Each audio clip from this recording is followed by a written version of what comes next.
최백은의 이게 경제다. 경제 이야기 쉽고 명쾌하게 풀어보겠습니다. 건국대학교 최백은 교수와 함께합니다. 최백은 교수님 안녕하세요. 네, 안녕하세요. 네, 일본이 우리나라에 대한 이 수출 규제를 시작한 지 다음 달이면 꼭 2년이 되더라고요. 맞습니다. 네. 아직도 수출 규제를 풀지 않고 있다는 말이기도 한데 우리는 뭐 나름대로 화해 제스처를 좀 보여준 것 같은데요. 그렇죠.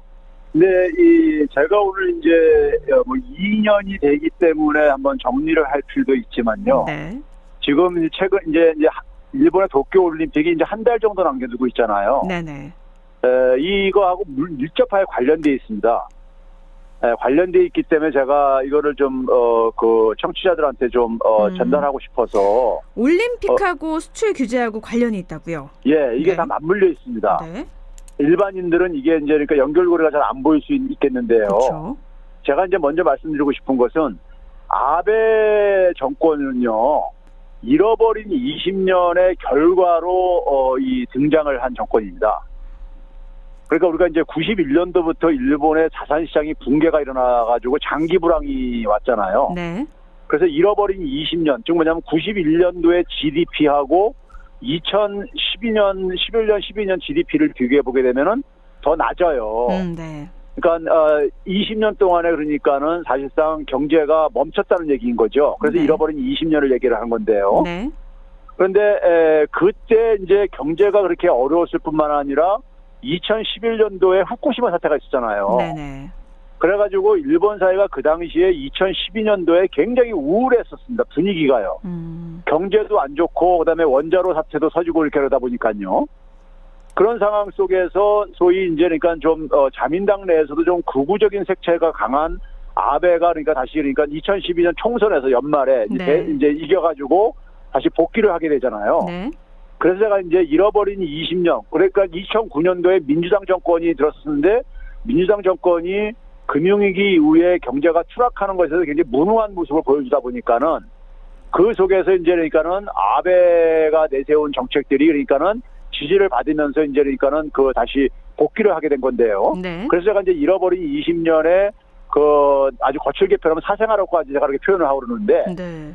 근데 이제 이 아베노믹스가 그러니까는 사실은 저는 이제 무슨 얘기 어떻게 비유하냐면 잘못 낀 첫 단추였다 이렇게 표현을 합니다. 아, 네. 우리가 왜죠? 이제 흔히 옷을 입을 때 첫 단추를 잘못 끼고서는 그걸 잘못 낀 줄 모르고 계속해서 그 다음 단추를 끼다 보면 다 어긋나가지고 맨 마지막에 가서 이제 알게 돼가지고 다시 다 풀르고 다시 끼는 경우들을 경험해 본 적이 있을 것 같은데요. 네. 이 아베노믹스는 아주 간단한 겁니다. 어떤 거냐면은 중앙은행인 일본은행이 대규모로 돈을 찍어내겠다 이겁니다. 대규모로 돈을 찍어내게 되면은 일본의 돈 가치가 떨어질 게 아니겠습니까요? 그렇죠. 실제로 돈의 가치가요. 아베가 집권하기 전에 1달러당 한 80엔 정도 됐었습니다. 네, 80엔이요. 네. 예. 근데 지금은 110엔 정도까지 일본의 엔화 가치가 그만큼 많이 떨어진 거죠. 30엔 정도요. 네. 30엔 떨어졌는데 정도라면 엄청난 거잖아요. 지금 그렇죠. 30%도 넘는. 네. 그렇죠. 그러면 이제 일본의 엔화 가치가 떨어지게 되면 수출을 그러니까 많이 늘어날 거라 이거예요. 네.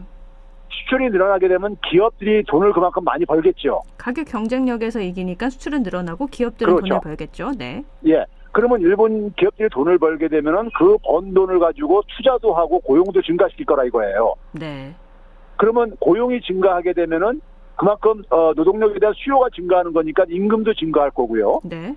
임금이 증가하면 사람들이 소비도 증가할 게 아니냐 이거죠. 이거 낙수 효과 생각하는 것 같은데요. 그렇죠. 근데 교수님께서 소비가, 낙수 효과는 없다라고 하셨잖아요.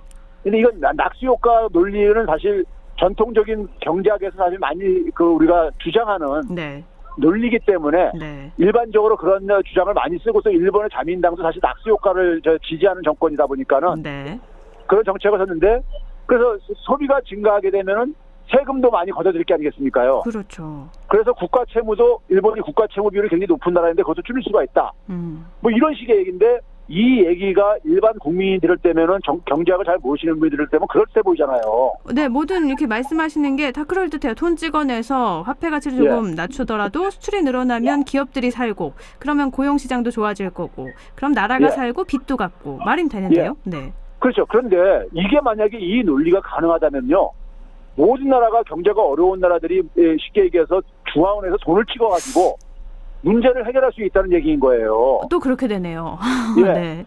그런데 우리가 흔히 말해서 중앙원에서 돈 찍어가지고 경제를 살린다는 얘기는 우리가 사실 상상할 수가 없는 거거든요. 네, 들어보질 못했죠. 네. 예. 근데 이게 무슨 얘기냐면 이게 어디서부터 이게 논리가 이게 안 맞는 얘기냐면요. 이 논리는 기본적으로 지속 불가능한 하나의 이게 그 마약성 처방이었었던 겁니다.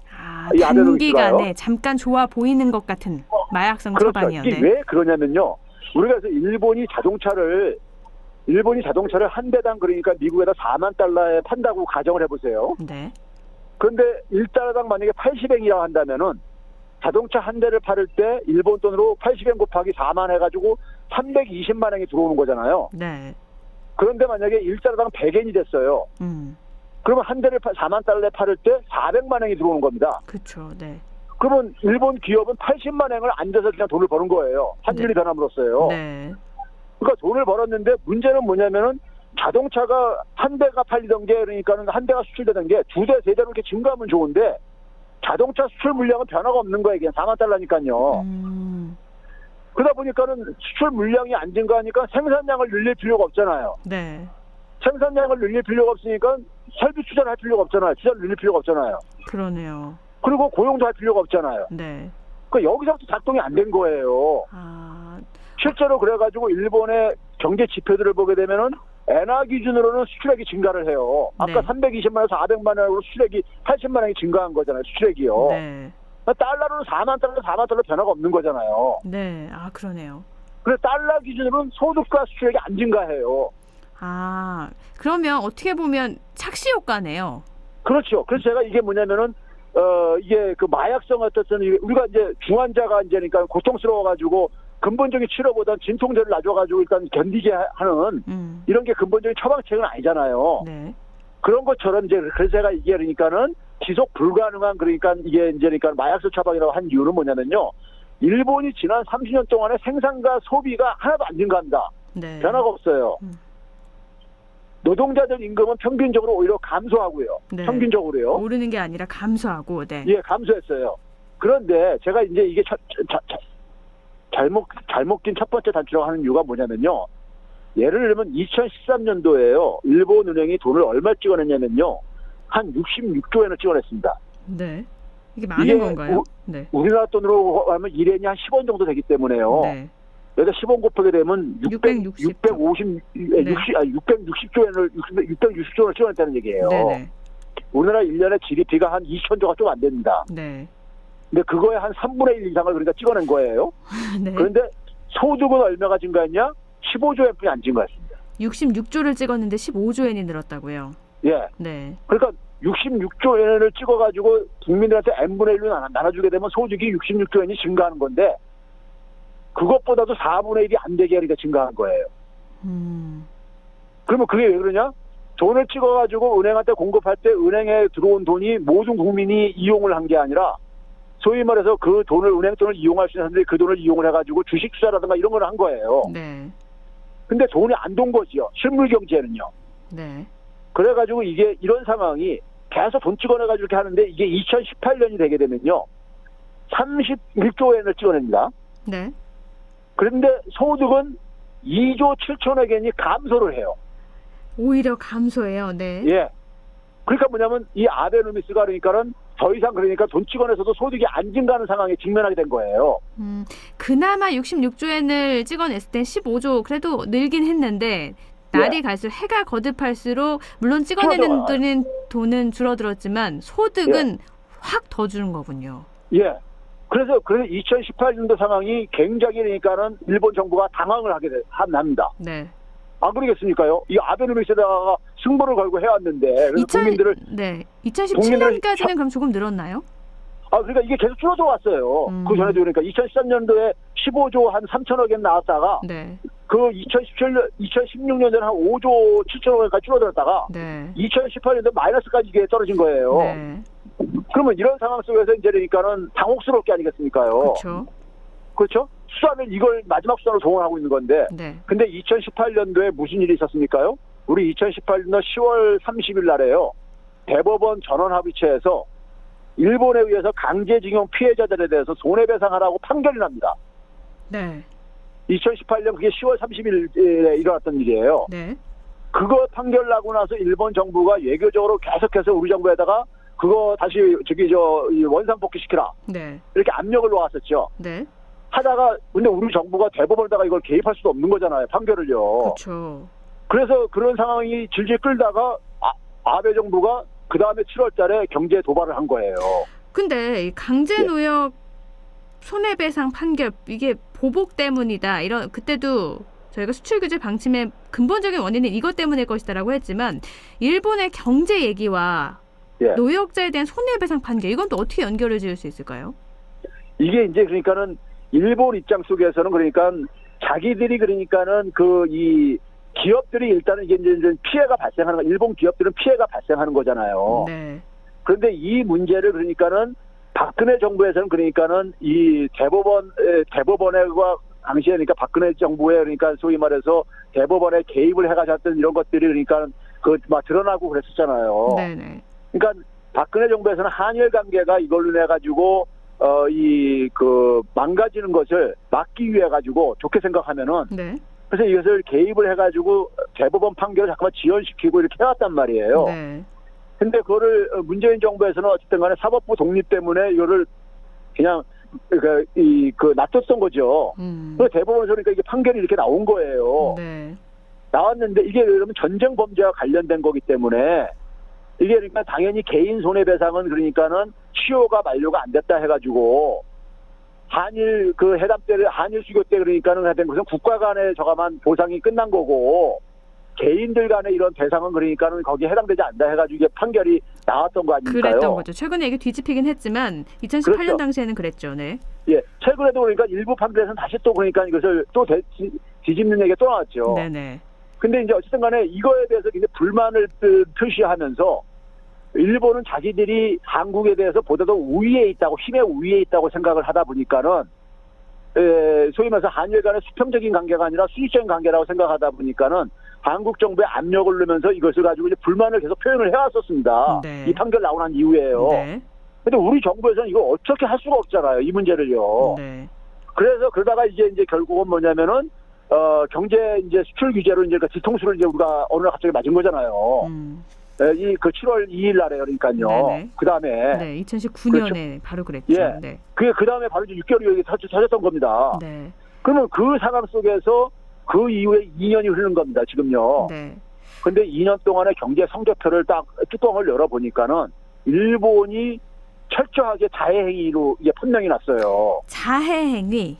예. 네. 우리에게 손해를 끼치려고 했던 건데 오히려 일본이 더 타격을 입었다. 예, 맞습니다. 그래서 당시에 그래서 우리가 외신에서는 블룸버그 통신 같은 데서는 이걸 뭐라고 표현하냐면 일본이 foolish 트레이드 워를 벌이고 있다. 네. 멍청한 무역 전쟁을 벌이고 있다. 네. 자기 발등을 찍는 일이다. 이런 식의 표현을 하고 있었어요. 네. 근데 실제로 뚜껑을 열어보니까는 일본의 수출액이 그러니까는 이 감소세로 전환된다. 그러면서 일본은 수출이 굉장히 의존도가 높은 경제예요. 네. 그러니까 성장률이 마이너스 행진을 그때부터 시작합니다. 2019년 우리나라 경제 침략하고 난 네. 이후부터요. 네. 그러니까 지난해 코로나 재난 사태 이전부터 마이너스 행진이 시작했었어요. 아, 일본은요. 예. 그러니까 일본이 결과적으로 볼 때는 우리나라 소재 부품 산업만 그러니까는 일본 기업들이 타격을 본 게 아니라 일본 경제 전체에 그러니까 이것이 부담으로 이제 작용을 한 거예요. 도미노 현상이 발생한 건가요? 그렇죠. 네. 그러니까 경제가 굉장히 어려운 상황 속에서 이 코로나 재난 상황인 지난해부터 최근까지 일본 은행이 찍어낸 돈은요 142조 엔입니다. 142조 엔이면 우리나라 돈으로 1,400 그러니까 한 1,410조 원 정도 된다는 얘기예요. 네네. 그렇죠? 그런데 소득은 뭐냐면 12조 엔이 줄어들었어요. 142조나 찍었는데 소득은 예. 오히려 줄었어요. 네. 12조 엔이요. 네. 그러니까 2018년 줄어든 것보다 더 줄어든 거죠. 그렇죠. 더 많이 찍어냈는데요. 그러니까 이게 아베노미스가 사실상 파산이 된 거예요. 네. 돈을 찍어내도 소득이 안 증가하는 오히려 후퇴가 되는 이런 상황이 된 거예요. 근데 교수님께서 일본은 경제가 이렇게 나빠졌는데 일본 수출 규제 2년 땡큐 아베 이런 말씀을 하셨어요. 일본이 수출이 규제를 해서 2년이 지나서 일본 수출이 안 좋아졌는데 땡큐라고 말을 한 건 우리 경제에는 도움이 됐다는 말씀이신 거죠? 그렇죠. 우리가 예를 들어서 그러니까 가장 직접적인 타격을 볼 걸로 예상했던 소재 부품 산업을 보게 되면요. 소재 부품 산업을 보게 되면은 우리가 그러니까는 이 일본이 수출을 안 함으로써 우리가 타격을 보기보다는 우리는 되게 그걸 자립화를 하거나 아니면은 그다음에 다른 나라로 그러니까 유럽이나 미국으로 이제 그러니까 옮김으로써 그러니까 소재 부품 수입액이요. 일본에 대한 의존도가 그러니까 2018년도에 같은 경우에는 한 137억 달러 정도 됐었어요. 네.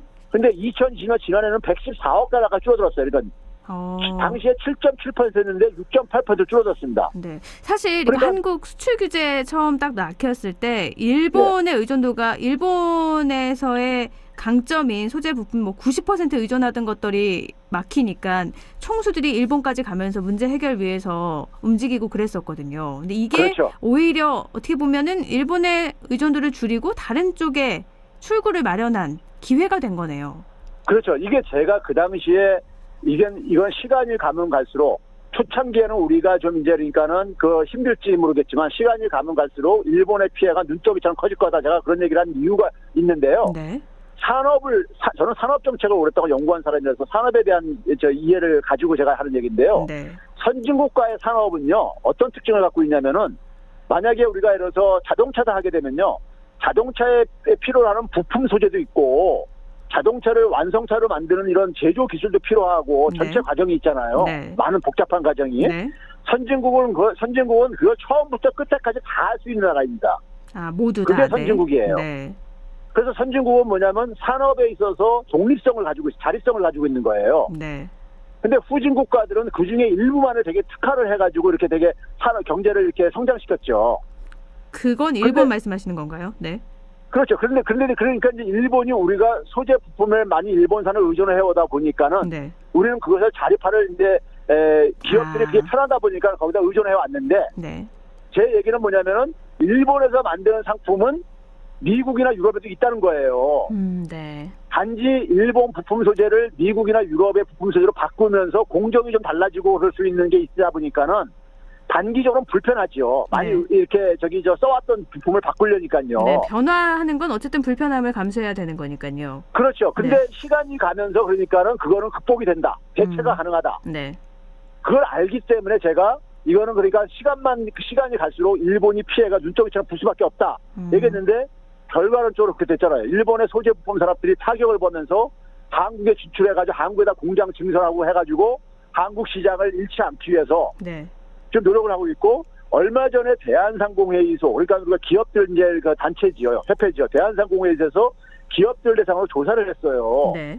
피해를 받느냐 이걸 봤는데 85% 정도가 피해가 전혀 없었다. 있었다는 기업이 한 16% 나왔는데 일본 수출 규제 피해가 없었다는 응답이 그렇게 높았다고요? 예. 네. 이건 대한상공회의소 보도 자료에 나와 있습니다. 네. 예. 그러면 이걸 가지고 했는데 한 16% 있었다는 기업들도 초기에 잠깐 있었다가 시간이 지나면서 그러니까 다 이게 결국은 다 적응이 됐다. 이렇게 됐거든요.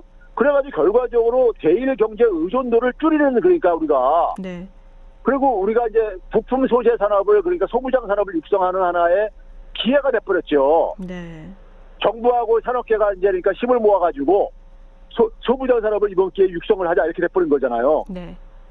그런 점에서 그러니까 제가 땡큐라고 표현했던 것도 일본에 대해서 만성적인 그러니까 우리가 무역 적자를 보는 나라인데 그게 되게 이 소재 부품 장비 산업에서 생기는 건데 그 부분에 대해서 의존도를 줄여가게 되면 대일 무역 적자도 줄여갈 수가 있는 것이고 경제적인 그러니까 우리의 자립 구조를 경제 구조의 자립성을 높이는 거니까는 네. 그런 기회를 줬다는 점에서 제가 땡큐라고 표현했던 거죠. 사실 이런 기회가 아니었으면 그냥 편안함, 계속하는 게 편안하니까 변화를 시도하지 않고 계속 일본에 의존을 했을 텐데 일본이 처음에 수출 규제를 딱 하니 처음에는 당황했을지 몰라도 다른 방법을 찾으면서 한국은 어떻게 보면 더 발전할 수 있었던 거고 일본은 자만했기 때문에 더 어려운 경제로 빠진 거군요. 맞습니다. 거기다가 최근에 이제 우리가 이 아베노믹스의 상징적인 사건이 지금 발생하고 있는데요. 일본이 아베가 집권하고 나서 일본은행에서 돈을 찍어가지고 주식까지 그러니까 사들여가지고 주가까지 부양을 했었습니다. 네.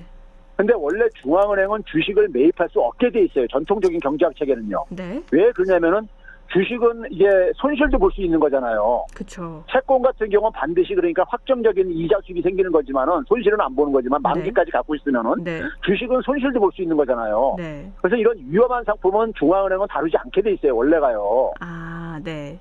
그런데 이걸 매입을 해가지고 주가를 쫙 부양을 시켰단 말이에요. 네. 근데 그러다 보니까 이게 시장에서 이거는 아니다. 이런 이제 목소리가 잠깐 증대한 거예요. 일본 은행이 ETF 상품의 최대 그러니까 매입자로 이게 부상이 돼버린 거예요. 네. 그러니까 이제 민간 시장에서 이건 아니다. 이렇게 나오다 보니까 일본 은행이 올해 초부터 매입 규모를 축소해 가기 시작하고 있습니다. 네. 그러니까 이걸 한꺼번에 중단해버리게 되면 충격이 올까봐 네. 축소를 시켰는데 지난해 일본의 니케이 지수가 올해 2월 16일 날 정점을 찍었어요. 네. 그리고 나서 지난주 금요일까지 얼마가 떨어졌냐면은 한 마이너스 5% 정도가 주가가 하락을 했어요. 그럼 엄청난 수치잖아요. 네. 예, 왜 그러냐면은 지난해보다 매입 규모를 한 지난해에 비해서 한 13% 수준으로 줄였어요. 네.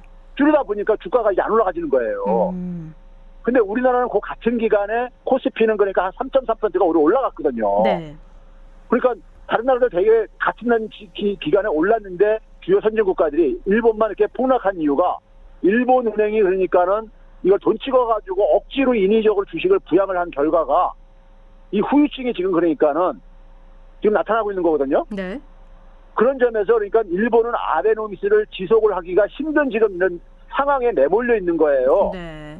그럼 이 상황에서 새로운 자꾸만 정치적인 돌파구가 뭐냐면은 혐한 감정에 의존한다거나 네.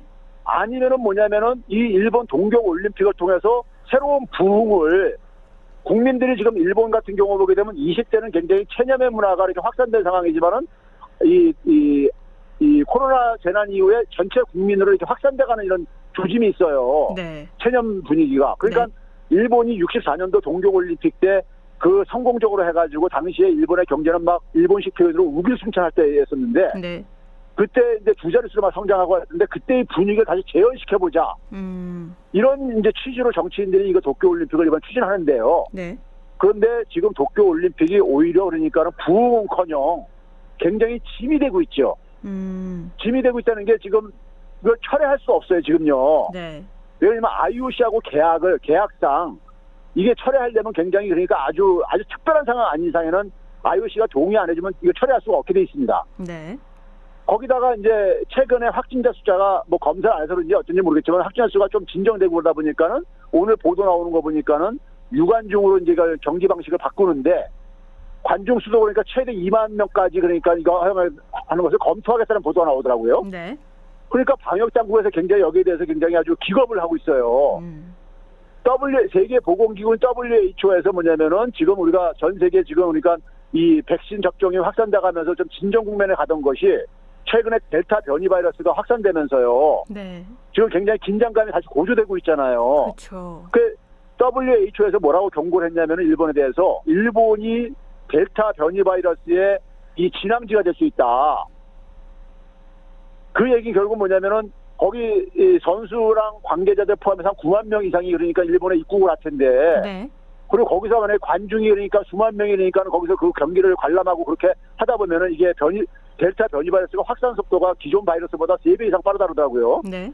그럼 이게 이제 급속도로 만약에 확산시키게 돼가지고 그 외국에서 들어온 사람들까지 만약에 이게 전염이 돼가지고 자기 나라로 돌아가게 되면은 이게 전 세계에 그러니까 확산시킬 수가 있다는 거예요. 네.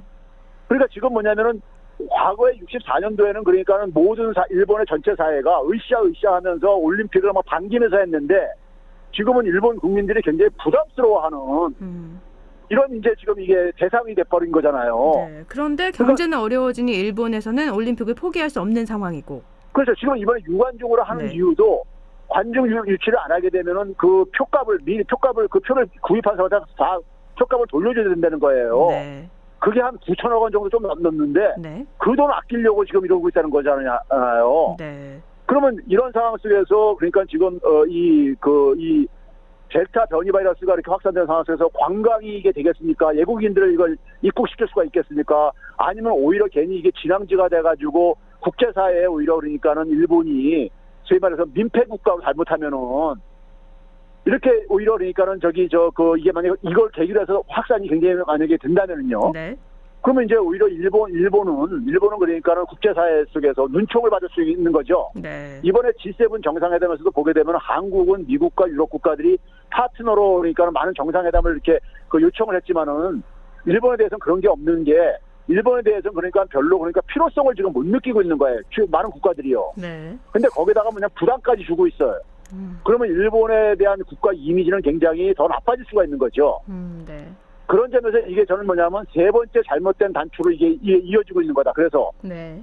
첫 번째 그러니까 잘못된 단추인 아베노믹스를 말도 안 되는 경제 정책을 쓰다 보니까는 네. 두 번째 단추로 그러니까는 한국을 그러니까 불필요하게 경제 도발을 하게 되는 결과로 이어지게 되고 그게 네. 자해행위가 돼버렸고 네.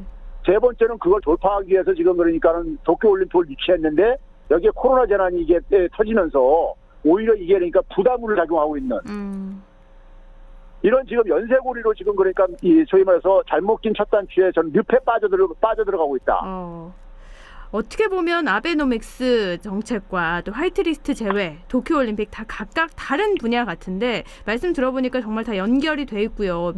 지금 일본의 경제가 이렇게 해도 괜찮을까 우려되는 상황인데 일단 뭐 도쿄올림픽은 지금 상황으로 봤을 때는 계속 강행이 될 걸로 보이니까요. 일본은 이거 포기할 수가 없죠. 네. 포기했다가는 지금 내년 2월달에 베이징 올림픽이 있는데 네. 포기하게 되면 일본의 그 유신이 뭐가 되겠습니까? 경제적 손실도 어마어마하고요. 그렇죠. 네. 알겠습니다. 그러니까 오늘 진퇴양난에 빠져가지고 이러지도 네. 못하고 저러지도 못하는. 오늘은 그러니까 이게 지금 국가적인 축제가 돼야 되는데 오히려 그러니까 굉장히 부담이 돼버리는 전락해버린 이런 상황에 내몰렸다는 얘기죠. 네. 오늘 이렇게 일본 지난 2년간 수출 규제에 대해서 알아보려고 했는데 아베노믹스부터 최근 올림픽까지 쫙 훑어보는 그런 시간이 됐던 것 같습니다. 오늘은 여기까지 듣도록 하죠. 말씀 고맙습니다. 네, 감사합니다. 네, 최백은의 이게 경제다 건국대학교 경제학과 최백은 교수였습니다.